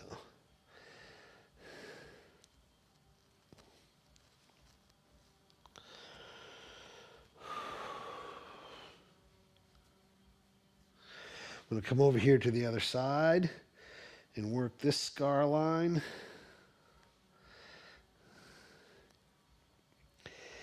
Yeah, so this knee probably had, I don't know, maybe 10, 12 surgeries prior to the first knee replacement and has since had 2 knee replacements. So it is a beaten soldier. It was both legs early on in the accident phase were almost amputated, and they were my lead doctor who had the call to make. Chose to keep them because it was during the early days of knee replacement technology, and he suspected that there might be something to come along in my lifetime to make the legs more functional. And he was right. It was a significant improvement when I first got them because the pain was really intolerable. Now you notice how this, first of all, you can't really see my kneecap in there, right? My kneecap is right there, right? And then it narrows down and tapers right there. All of that around it is chronic inflammation, chronic swelling, right? So what you'll see as I continue to do this self-care routine over the next 6 months to a year is that kneecap is going to become defined and it's going to get a lot more mobile. You'll notice right now I cannot push that kneecap down at all, right? You'd see movement right in here. That's the edge of the kneecap. Nothing's moving. I do this, you can see the edges of the kneecap and the border move. So I got a little bit of lateral mobility in it, but I don't have any draw, we call it. The kneecap won't draw away, down away from the thigh because it's too tethered by its muscles and tendons. All right. So we're going to have to break off of that leg just because of time. I'm probably going over already. And somewhere in there is the cuff of those pants. All right. Going to come over here to this leg, which, believe it or not, is my good leg. It's my ugly leg, but it's my good leg. Okay, you see some acute scars and cuts there from the workshop. I do take a beating in the workshop.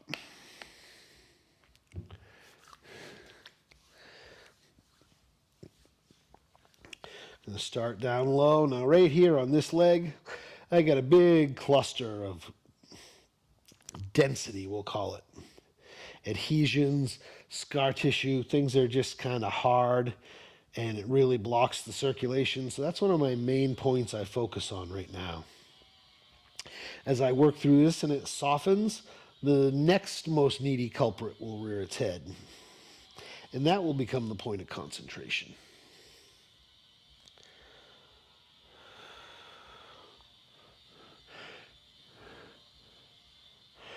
Right, and I've been doing this work probably for about a week and a half now on my own before doing it publicly here with you guys, simply because I hadn't done it for a long time.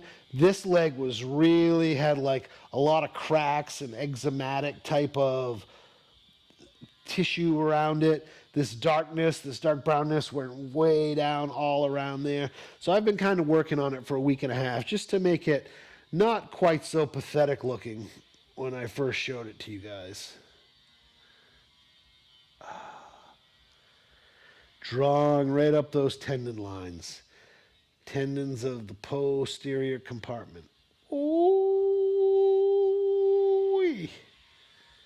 that was a hot line there.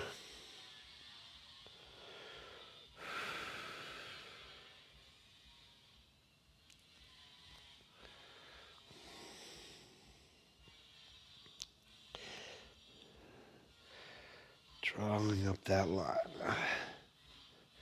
Right through here. Very sensitive. Very hard and dense and chunky. When I get down in there a little bit deeper, I get that burning sensation, that same nervy burn that I get over in my other leg.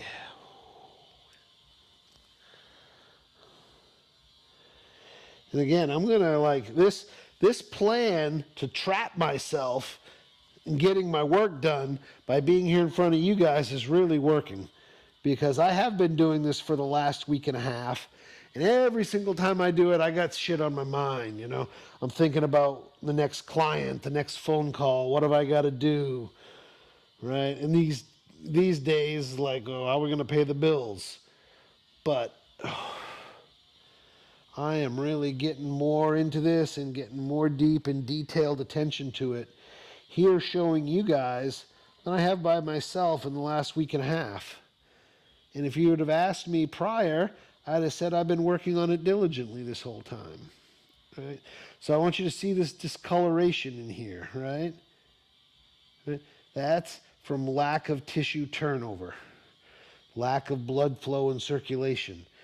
And as I continue to work this, again, over the next 6 months to a year, you're going to see all of this come to a nice, fresher color. You'll see some pinkness come into it,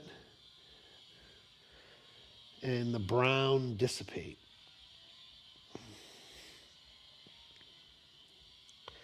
Okay, now, so here's the tibia, which runs down the front of the leg. I just did some work, tibia here, fibula here, right? One bone, two bones. I just did a bunch of work on the outside of the fibula where it comes down and attaches. Now I'm going in and working on the inside of the tibia. Right? And this is less hard and crusty and chunky, and it's more, I would call goopy. It's got some lumps in it, but they're a little bit softer. You know, they don't have that hard, dense outer layer, and they don't, I'm not getting any of that burning nerve pain through here. But I am definitely pushing some fluid.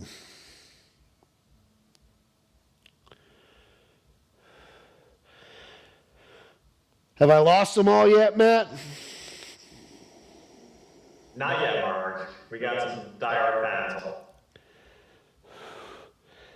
Again, those of you that are out there and you don't have maybe the circulation problems, You can be doing some calf raises. You can be doing some exercises. You can be doing another stretch while I do this. You can ask me questions about that stretch you're doing. We don't have to all be in sync here together, right? I'm doing for me, you're doing for you. Feel free to ask the questions. Okay.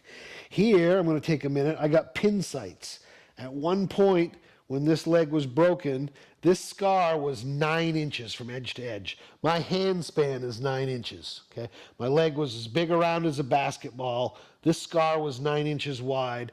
I had 4 steel pins here, and I had 4 steel pins here, and an external fixator. And those pins were connected to rods on the outside that kept that leg straight. And these pin sights are adhered, this tissue is adhered to the tissue below, much like it is over here on my knee. So we want to pay that a quick visit, because that is definitely circulatory restriction at its best. And then up the top of the shin here, on the longer part of the shin, I don't have quite the significance of stuff that I have down lower, right? Gravity always causes blood byproducts to pool in the lower part of an extremity, right?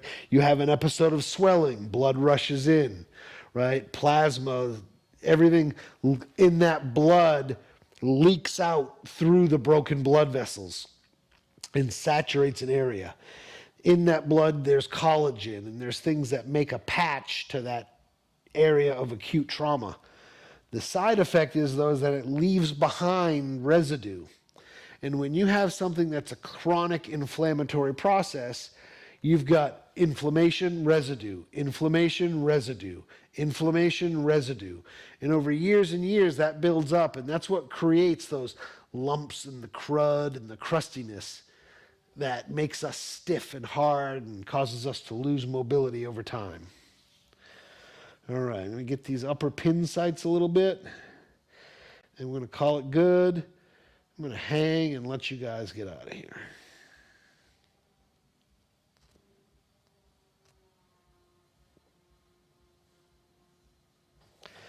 All right, I'm going to put a little cream on my wounds here just to help them heal up a little bit.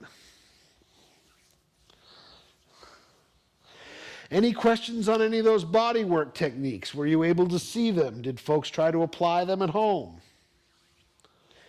Yes, no, maybe so. Which ones were easy? Which ones were difficult? Right? This all seems simple and straightforward, but there's nuance for every single person that's going to try it. Cannot emphasize that enough.